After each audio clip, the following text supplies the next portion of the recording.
So Palantir just hit a new low, and we have to talk about it. Is this the end of Palantir stock? Am I no longer bullish? What's going on? What's the problem?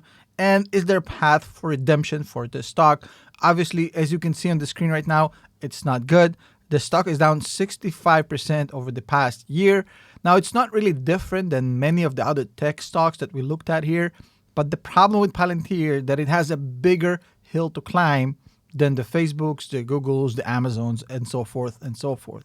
Now, if I pull this thing up, you're going to see right away that since the last time we spoke about Palantir, which was a few months ago, the share price have plummeted. But what also happened is while the share price plummeted, the share also is now being shorted a lot more aggressively than before. We went from 3% short interest to 7%. So we doubled the short interest on the stock while the stock is actually dropping, which is not a good sign. It means that more institutional investors, more smart money is shorting the stock because for the most part, shorting is performed by institutional investors and smart money.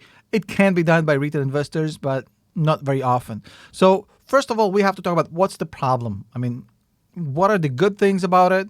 What are the bad things about it? And what are the ugly things about it? Let's call it the good, the bad, and the ugly. Now, first of all, the one thing that I can tell you from looking at this here in Stock MVP is that revenue is 1.8 billion TTM. Basically, for the past 4 quarters, Palantir generated $1.8 billion, which is not bad at all. They're a little bit under the guidance, which was 30% to 35%. They're at 28% right now, but given how bad this year has been going for everybody, I'll take it. There's no problem with the revenues. At $2 billion revenue, it's not so bad. That's not Palantir's problem. They're definitely selling. Now, the problem with Palantir starts when you go and look at the cost structure. The cost structure, you are going to find a lot of issues that need fixing. And again, I'm going to say it right here. I said it many, many times on Twitter, and I'm going to repeat it. The fact that you're a bull on a certain stock does not mean you have to exist in an echo chamber. It does not mean you cannot criticize the stock. It does not mean that you can point out flaws in the stock. There's no perfect stocks. There's no perfect spouses, except my wife, of course. It is what it is. Now, I will point out the good and the bad. And if it bothers you, if you get triggered by it, if you're a Palantir fan, I mean, it is what it is. I'm not here to run the cult. I'm here to show you the good and the bad, the nuance. So revenue is 1.8 billion, but look, operating expenses are way too high with 1.6 billion. Almost all the revenue gets eaten up by operating expenses. Now, EBITDA is negative 500 million, just absolutely abysmal so far. At this point, we already expected to see better EBITDA. I tweeted about this on, I believe on Wednesday or Thursday, and I said, hey, Palantir, we're saving the world against terrorism. Great, but how about your EBITDA? That's the problem that you haven't solved yet. And that's the major flaw with the stock right now, because before this thing gets resolved, before they move to positive EBITDA, there's not going to be any institutional money, and they will not get the trust of the retail investor again. Until this thing goes positive, they will be on the rocks. And it is what it is. That's the key. EBITDA has to go positive for them to actually get some traction as far as the share price goes. I'm not talking about the company. We'll talk about the company in a second. But as you saw on this channel, there's a lot of differences between the company and the stock sometimes. The company can be a great company, but the stock might be not so good. Now, with this company, the problem is that they haven't yet turned a profit, which is quite concerning given the fact that they've been at this project since 2017, talking about the business side of things, and they've been for 18 years on the government side and still haven't seen positive EBITDA. We need to get to GAAP, generally accepted accounting principles, profitability, much faster than Alex Harp would like to, and I think it has to happen very, very soon for the stock to actually hold water.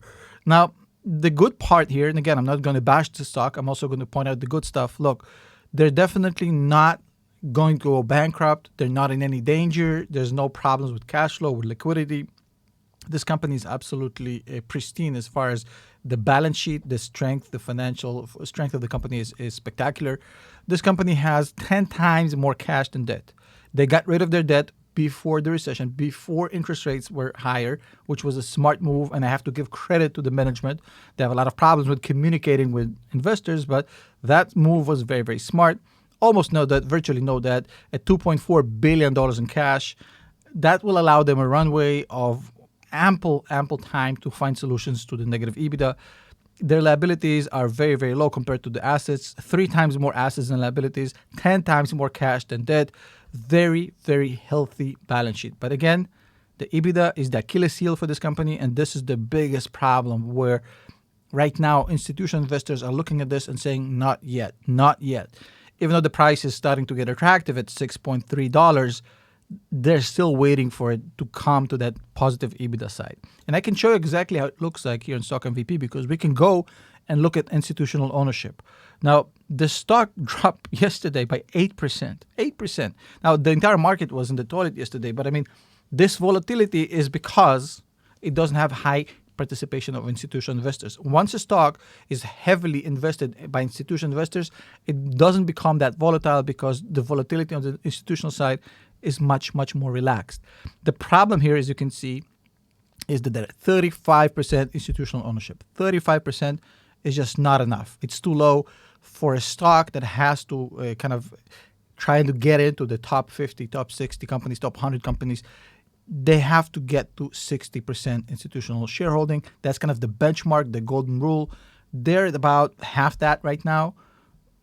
With such high 53% retail investor ownership, it's a very volatile stock because retail, by definition, they tend to be very volatile and not as stable as institutional investors. Institutional has to go to 60. It's going to take a while. I showed you before, until EBITDA goes positive, it ain't going to happen.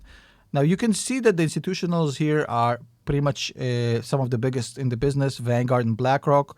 Vanguard owns 7.7% of Palantir. BlackRock owns 5% of Palantir. That's all nice and dandy, but we need more institutional investors. You can see right here that this is kind of goes against the FUD a little bit, that institutional ownership in the company is actually going up. We went up, this was just 2 years ago, at 176 million shares. We're now up to 663 million shares. So institutional shareholding is going up, but the pace, as you can see, is slowing down. In the beginning, the pace was very rapid, but since last year, since September last year, so a year ago exactly, it pretty much went flat, just slightly going up because at this point, the institutional investors are saying to the management, by not buying more, we want to see positive EBITDA. We want to see GAAP profitability.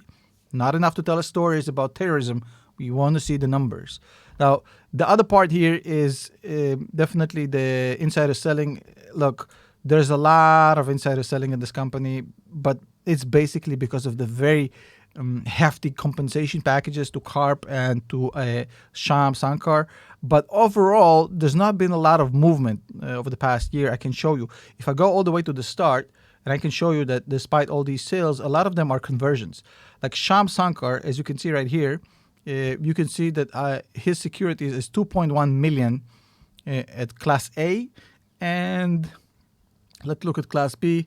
Class B, 680,000. So 2.1 million and 680,000, Class A, Class B.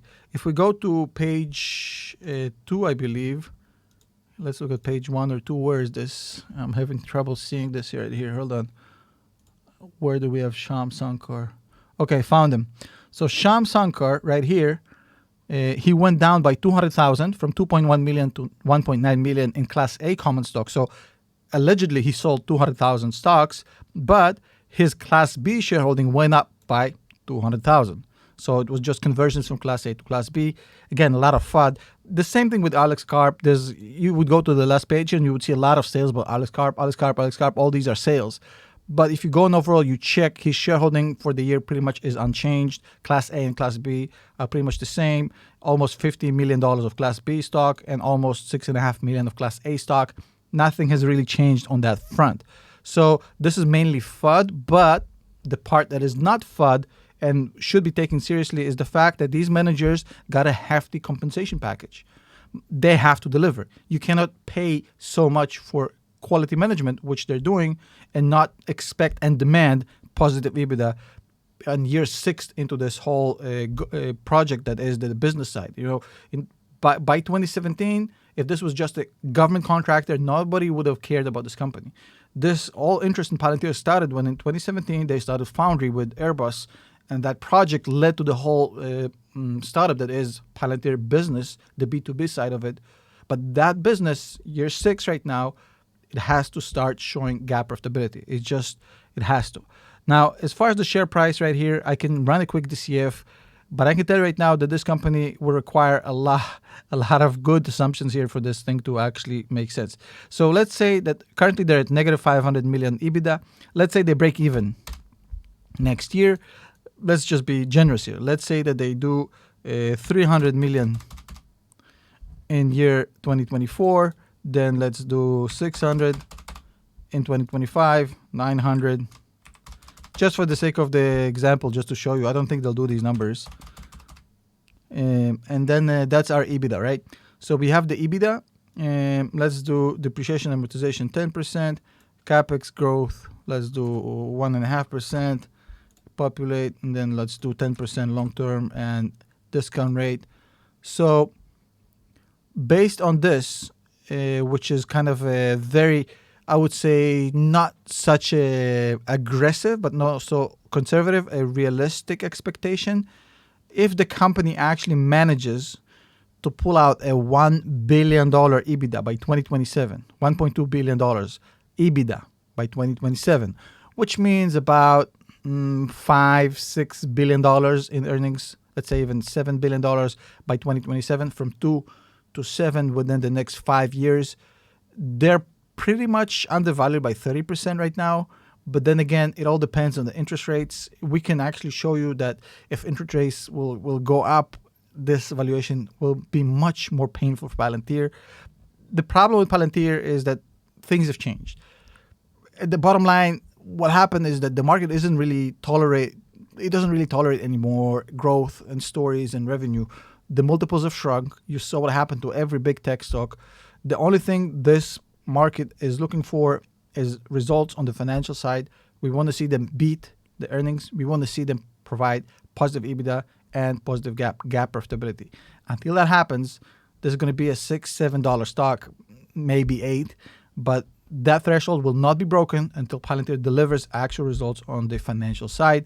I'm still bullish on the stock. I'm not selling, but I'm also not adding to my position because, like the other institutional investors, I'm sitting on the sideline waiting to see if this management can deliver on the actually giving us the GAAP profitability. So my position is bullish, but waiting on the sideline, waiting to see more from this management before I add to my position.